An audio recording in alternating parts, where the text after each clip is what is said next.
Bom, agora eu vou te mostrar uma das diretivas mais importantes do Vue, que é o v-for, tá? O v-for ele serve para que você não replique código. Como assim?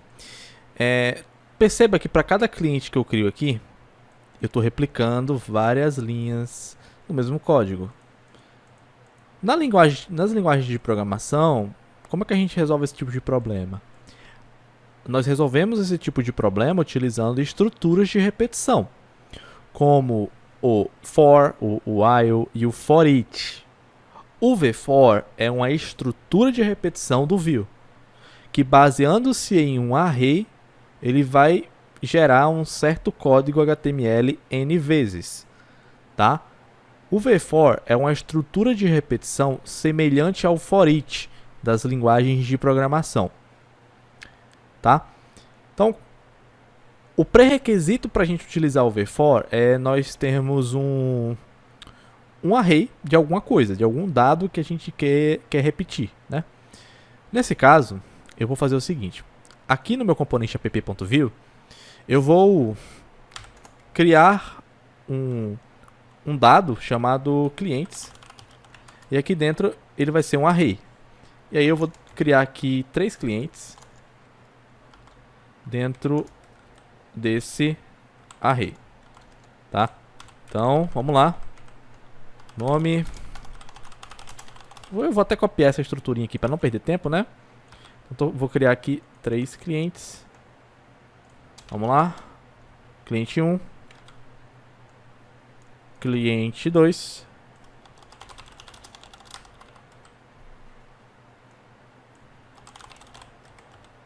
E o cliente 3.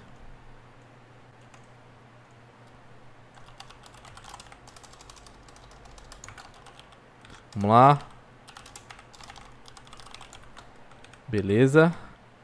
Vou colocar um e-mail bem legal para esse cara aqui.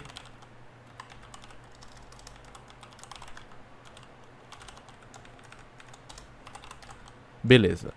E aqui eu vou colocar o seguinte, eu vou colocar a idade e pronto, temos a nossa lista de clientes pronta. O que é que eu posso fazer com essa lista de clientes? Eu posso utilizar o v-for com ela. Então, para cada cliente que eu tiver dentro dessa lista, eu vou gerar um elemento HTML para ele, automaticamente, independente do número de clientes que eu tenho aqui dentro, com pouquíssimas linhas de código. Então, se eu tenho 100 clientes, ele vai gerar os 100 clientes para mim, todos com suas informações, né? 100 vezes, né? Com pouquíssimas linhas de código. Então, como é que a gente usa o v-for? Para usar o v-for, é bem simples. A gente tem que chegar aqui, tá? Vamos criar uma div. E aqui dentro dessa div, vamos fazer o seguinte. Vamos abrir um v-for. Como ele é uma diretiva, v-for, você usa ele como se fosse um atributo do HTML, tá? E aí, aqui dentro você vai fazer o seguinte código. Para cada cliente dentro de uma variável, no caso essa variável é a variável clientes, então para cada cliente dentro da variável clientes eu vou fazer alguma coisa. E essa coisa vai ser o código que está aqui dentro, tá? Para você utilizar o v-for, tu tem um pré-requisito que tu precisa seguir, que tu precisa ter um aqui, tá? O que é um aqui? Um aqui vai ser algum identificador que você vai ter para diferenciar um cliente do outro, tá? Então, esse identificador geralmente tu coloca dentro do dado. Então, aqui no dado de clientes, para cada cliente eu vou definir um ID, vai ser um ID numérico aleatório mesmo, mas tem que ser um diferente do outro, tá bom?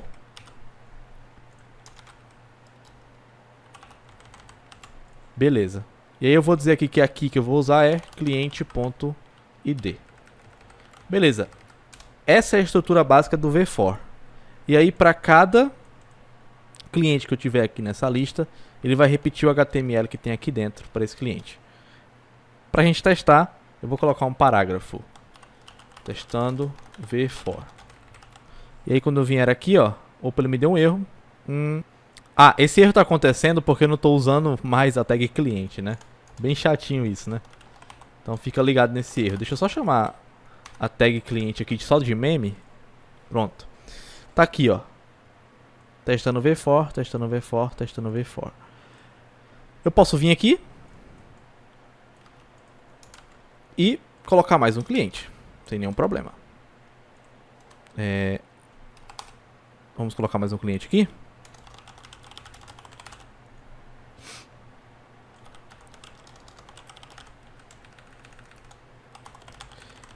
E aí, ele fez mais uma vez aqui o for, né? Agora vamos para a parte que importa. Para cada cliente que eu tiver aqui na lista, no meu array, eu vou querer exibir o componente de cliente. Então vamos fazer isso, vamos lá. Componente de cliente. Então, em vez de eu colocar esse parágrafo aqui, eu posso colocar o componente cliente. Tá? Eu posso colocar quanto HTML eu quiser aqui dentro. Mas no caso, eu vou colocar apenas essa tag cliente. E como nós sabemos, esse nosso componente cliente, ele recebe uma prop chamada cliente. Então, eu posso vir aqui e fazer assim. Cliente vai receber uma variável ali. E que variável é essa que ele vai receber? É essa variável aqui, ó, cliente. Então, para cada cliente dentro do meu array, ele vai repetir esse código e vai passar o cliente específico para dentro dessa variável chamada cliente aqui. E aí eu posso fazer o que eu quiser com essa variável, inclusive passar para dentro de uma prop. E olha o resultado final. Para cada cliente que eu tenho ali, o que foi que ele fez? Ele criou um novo componente para mim, tá? Essa estrutura aqui é muito semelhante com a estrutura for each, muito mesmo. Beleza? Então, se você já sabe como é que for each funciona, você entende como é que essa estrutura funciona, tá? Bom, eu posso adicionar mais um, só pra gente testar mesmo. Tô sem ideia de nome, deixa eu ver. Pior que eu não sei um nome legal pra colocar aqui. Eu vou colocar... pode ser qualquer um, Max Payne. Lembrando que o ID tem que ser sempre diferente, senão vai dar problema. Max Payne, beleza. E aí aqui embaixo, olha, adicionou o Max Payne já automaticamente, sem a necessidade de eu ter que vir aqui e fazer e criar outra tag cliente, né? Então isso que é o v-for, é uma estrutura de repetição dentro dos templates do Vue, beleza? Só que não para por aí, tem outro recurso bem legal mesmo, que a gente pode usar, que é o seguinte. Aqui eu posso chegar aqui e abrir um parênteses. E nesse parênteses eu posso receber outro valor nesse meu v-for, tá? Esse outro valor aqui é um índice. Como assim um índice? Às vezes você quer exibir, por exemplo, a numeração, né? 1, 2, 3, 4, 5, 6, 7, 8, 9, 10. Esse índice ele serve justamente para isso. Ele mostra o valor, né? A posição daquele elemento dentro do array. Se é o primeiro, se é o segundo, se é o terceiro. Então vamos ver aqui, ó. Eu vou abrir o H1 e vou exibir a variável index. Ele estava dando erro aqui porque eu não estava utilizando ela, né? Eu declarei ela, mas não estava utilizando. E olha só, 0, 1, 2, 3, 4, tá vendo?